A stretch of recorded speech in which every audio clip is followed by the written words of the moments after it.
Everyone's seen the videos by now.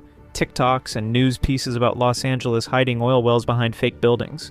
What almost nobody mentions is that this wasn't some industry conspiracy pulled off in secret from City Hall. Officials actually praised the camouflage as good design at the time, and one of the earliest disguised wells was built to look like a synagogue in a specific neighborhood chosen entirely on purpose.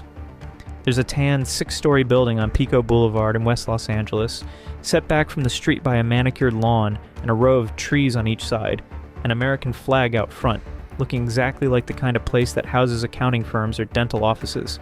Sit outside long enough and you'll notice something's off.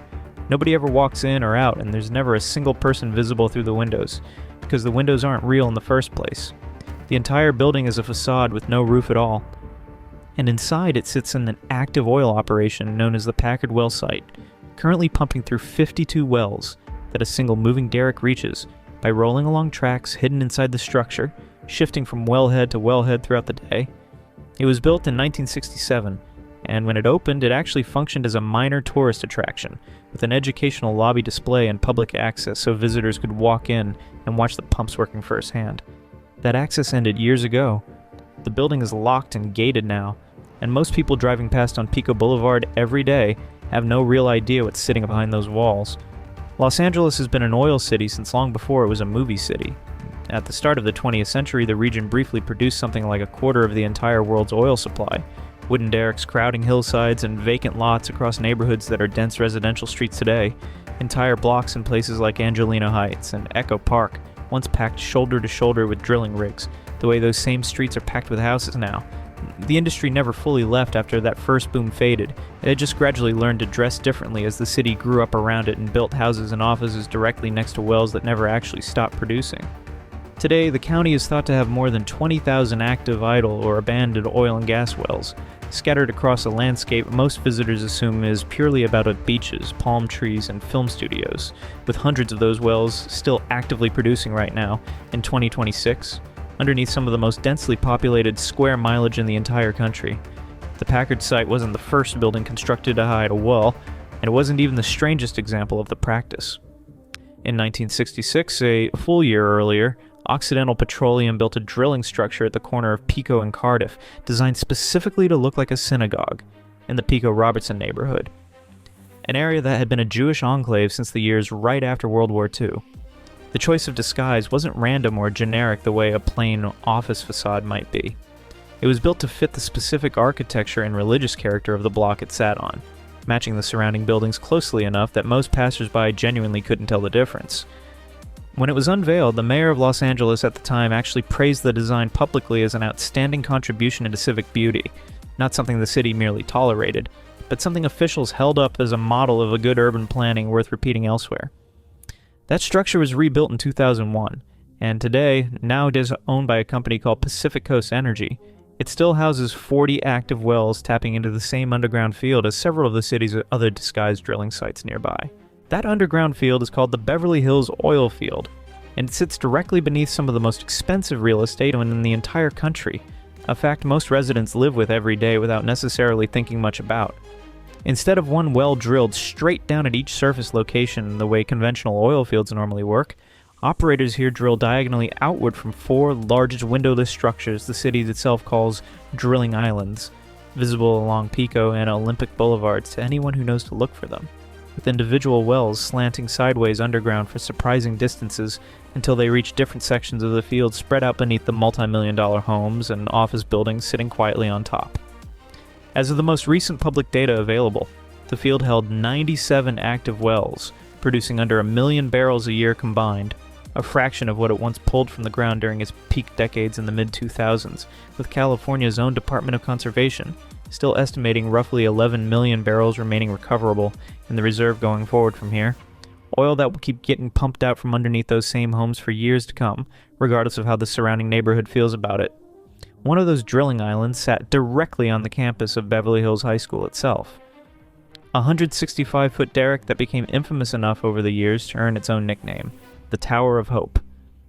After it was wrapped in a vinyl, sound-dampening sheath painted with flowers by hospitalized children back in the year 2000, an attempt to soften its image for a community that had grown increasingly uneasy about it.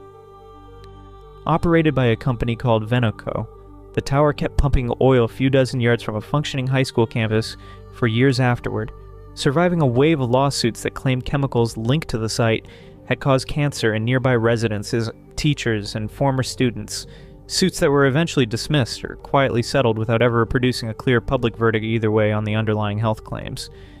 The derrick only stopped operating in July of 2017, and only because Veneco itself went bankrupt as a company, not because any regulator or lawsuit had actually forced a shutdown on safety grounds alone.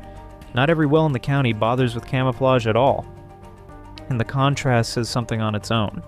The Inglewood oil field, sitting in the Baldwin Hills area a few miles south of Beverly Hills, is the largest urban oil field in the entire United States, and it makes no attempt to disguise itself as anything other than what it is: rows of visible pump jacks and equipment spread across open ground since drilling began there in 1924. It has produced nearly 400 million barrels of oil over the past century, dwarfing anything the smaller disguised sites in wealthier neighborhoods ever pulled out of the ground individually, all of it visible in the open to anyone driving past, without a single fake wall or painted derrick anywhere on the property. The difference in treatment isn't really about the oil itself or how much of it comes out of any given field. It's about which neighborhoods got asked to look at open equipment for 100 years straight, and which ones got a synagogue facade or a flower-covered tower built specifically so nobody passing by had to think about it. None of this camouflage was really about hiding the wells from the oil industry's own regulators or from geologists who already knew exactly what sat underground down to the barrel. It was about hiding an entire extraction industry from the residents living directly on top of it, dressing derricks up as office parks and houses of worship specifically so property values and neighborhood aesthetics wouldn't have to visibly reckon with what was actually happening a few dozen feet below street level every single day. An estimated 580,000 Los Angeles County residents live within a quarter mile of an active drilling site today, more than in any other county in the entire country, and researchers have consistently linked that kind of close proximity to elevated risks of asthma, other respiratory problems, and certain reproductive health complications among residents living nearest to active or poorly sealed wells. A 2025 study by the environmental research group Frack Tracker found that more than 80% of residents living that close to a well are people of color, many of them below the poverty line, a pattern that holds up remarkably consistently even though wealthier neighborhoods like Beverly Hills got their own generous share of expensively disguised derricks decades earlier. The city has started responding to that pattern more directly in recent years, voting to ban new oil drilling within city limits entirely and phase out existing wells over the next 2 decades, a significant policy shift that oil companies have already challenged in court, arguing the cities didn't fully account for the economic and practical consequences of shutting an entire century-old industry down street by street across dozens of neighborhoods. None of that eventual phase-out changes what's technically still sitting underground in the meantime either. A federal geological assessment covering the wider Los Angeles basin, updated as recently as 2025, still estimates around 61 million barrels of oil and 240 billion cubic feet of natural gas remaining that nobody has fully recovered yet, more than a century after the very first derricks went up across the exact same basin back in the 1890s. The industry's retreat is happening on the refining side too, not just the drilling side. A major refinery on the city's outskirts received its final shipment of crude oil by tanker in October of 2025 before shutting down for good.